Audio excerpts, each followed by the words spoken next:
The summer of 1940 burned with a peculiar intensity across northern France.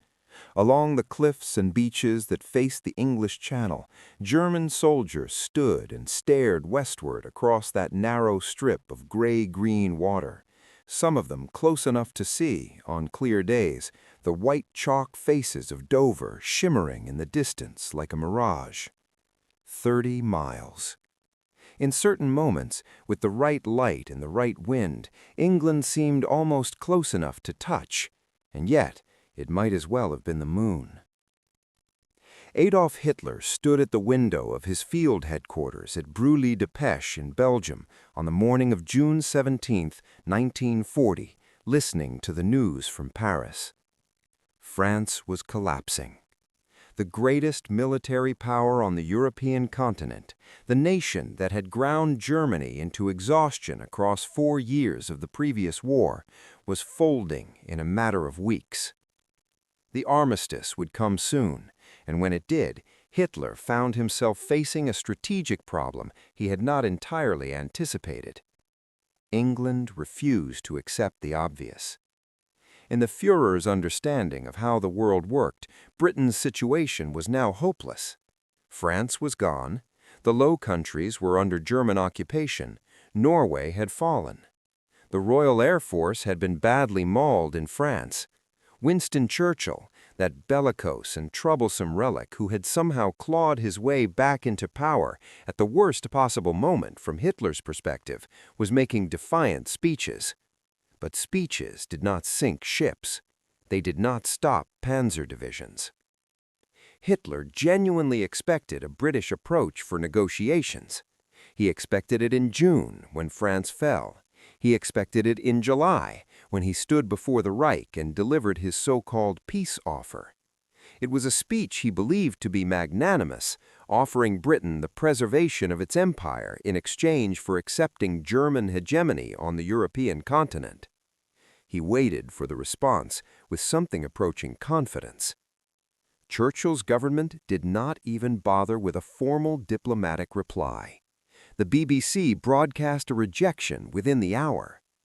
This baffled Hitler in ways that his generals would later spend decades trying to understand and explain.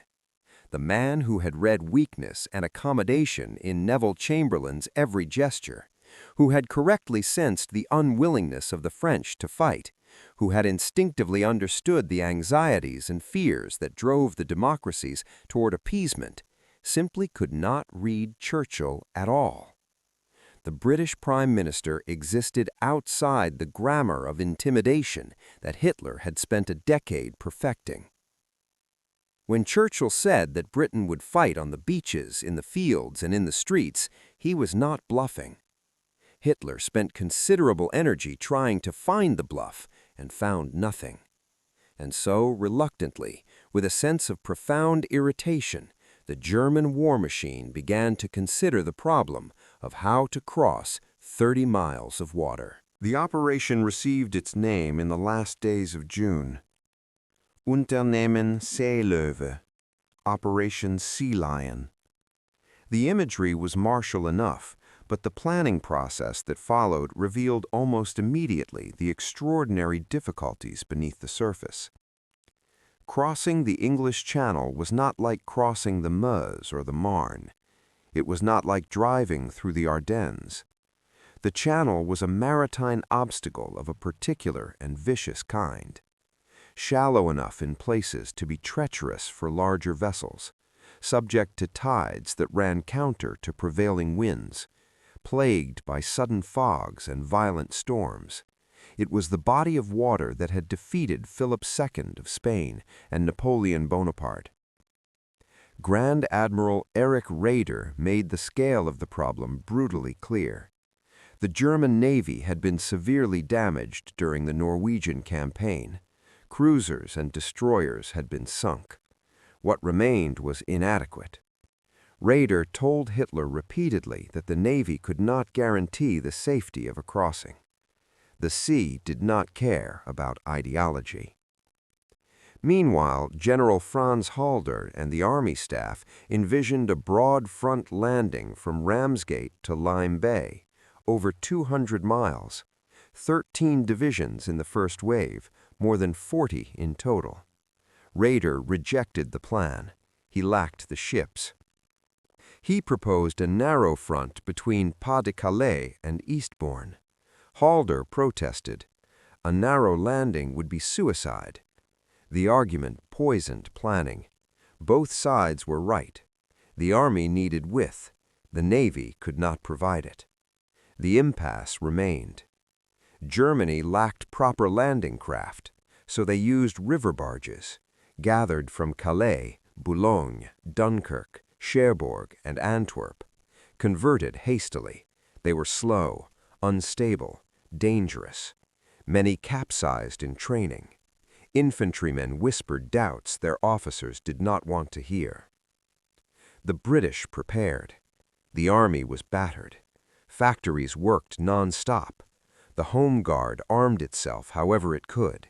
Pillboxes rose overnight. Barbed wire covered beaches.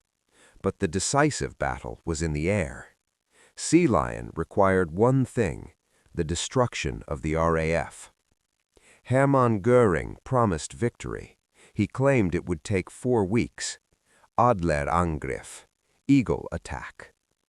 In August, the Luftwaffe struck airfields, radar stations, and ports. The Battle of Britain began.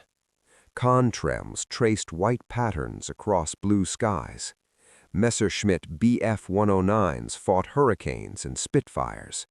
Bombers flew in massed formations. Range was a problem. Bf-109s had little time over England. Pilots shot down were captured. British pilots returned to fight again. Hugh Dowding's secret weapon was radar. Chain home stations gave early warning. Squadrons were guided precisely. The Germans attacked radar inconsistently, a fatal mistake. By late August, Fighter Command was near collapse. Pilots were exhausted. Airfields were damaged. Reserves were gone. Men flew 4 sorties a day. Some slept in their cockpits. Then came the mistake. August 24th. Bombs fell on London. Churchill retaliated. Berlin was bombed. Hitler raged. On September 7th, Göring shifted attacks to London. The Blitz began. Fighter Command was saved. Airfields were repaired. Pilots rested. London burned. But the RAF lived. Sea Lion died. September 15th. Over 300 British fighters rose. The Luftwaffe was beaten back. September 17th. Hitler postponed Sea Lion indefinitely. Not cancelled, postponed. Barges sat in ports. RAF bombers destroyed them. Nearly 200 were lost. Plans unraveled. Occupation documents remained. Arrest lists, administrative plans, maps, target files. They still exist. They show how close it came. Had airfield attacks continued, had Bf-109s had more range, had radar been destroyed, history might have changed. But the Navy problem remained. The Royal Navy was stronger, closer, prepared to sacrifice everything. September weather worsened. The window closed. Delay became inevitable. Churchill watched closely. At Uxbridge on September 15th, he saw the last reserves committed. None remained. Then the Germans turned back. It held, barely. Along the French coast, soldiers waited. Some feared drowning. Some hoped for glory. They got neither. They waited, and waiting became years. Hitler turned east. Britain remained unconquered. 30 miles of water had stopped an empire. The Channel said no. Fighter Command rebuilt.